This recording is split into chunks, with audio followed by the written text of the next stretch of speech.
nyo, i-click nyo po siya ng isang click lang.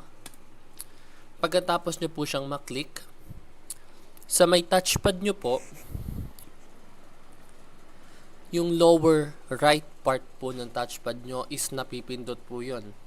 Pag click nyo po yun, tutunog yun, indicator na na-click nyo siya. Mararamdaman nyo po yung pagbaba ng part na yon and yung pagtunog niya.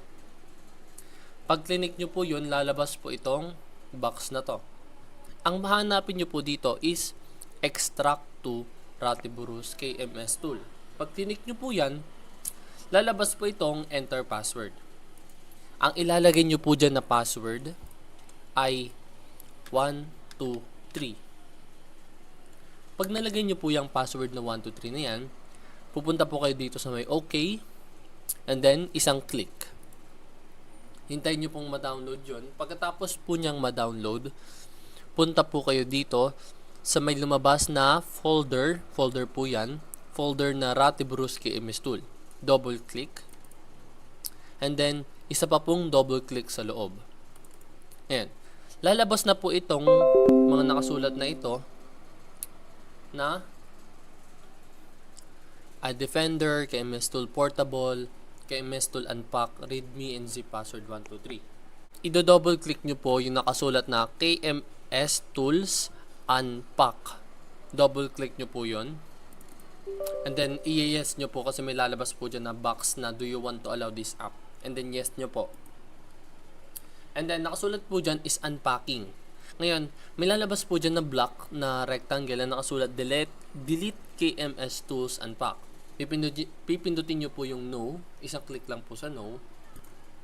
And then, lalabas po yung KMS Tools. Double click nyo po yung KMS Tools. And then, lalabas po ulit yung do you want to allow this app? I-yes nyo lang po yun. And then, lalabas po itong box po na ito na app. Ayan. Kapag po lumabas itong box po na ito na app, hahanapin nyo po dito is yung Office 2021 install. Pag click nyo po yung Office 2021 install,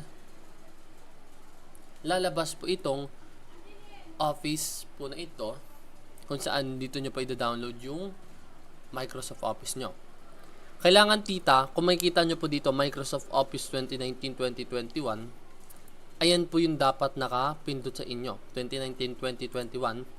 And then, naka-check po dapat yan, naka-auto-check na po yung lahat. Makikita nyo po, naka-check po yung Pro Plus 2021 volume. And then, naka-check po yung Word, Excel, Access, Outlook, OneNote, PowerPoint, and Publisher. Ang kailangan nyo na lang pong gawin dito, is install. Pag pinindot nyo po yung install, may loading po na lalabas doon. Yung loading na yung kailangan nyo lang pong matapos yun.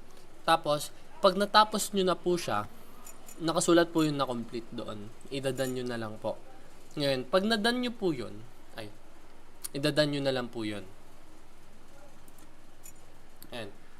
Pag nadan na po siya, balik po kayo dito, pipindutin nyo lang po itong dragon po na ito sa baba, nakasulat KMS Tool. Pipindutin nyo lang po ng isang click yan, tapos lalabas na po itong box ulit na ito. Ngayon, ang pipindutin nyo naman po dito, is AACT Portable. Pag click nyo po yung AACT Portable, lalabas po itong box po na ito. Ngayon, pag lumabas po ito, ang hanapin nyo naman po dito is Office Activation. Pag click nyo po yung Office Activation, maglo-loading po yan dito. And then, hintayin nyo lang po matapos yun. Sa akin po kasi tapos na, kaya yun, mag-activate ulit siya sa akin. Pero tapos na po siya. Lalabas po yung nakasulat na Product Activation Successful. Ibig sabihin po, pwede nyo na magamit yung Microsoft Office nyo ng tuloy-tuloy. So, may type here to search nyo po, Click nyo po doon, and then i-type nyo po Word. W-O-R-D. Ngayon, lalabas na po yan. Word. Pag click nyo po ng isang beses yan, isang click, lalabas na itong Word. Microsoft Word. Pwede na kayo po gumawa. meron na kayong Microsoft Office niyan.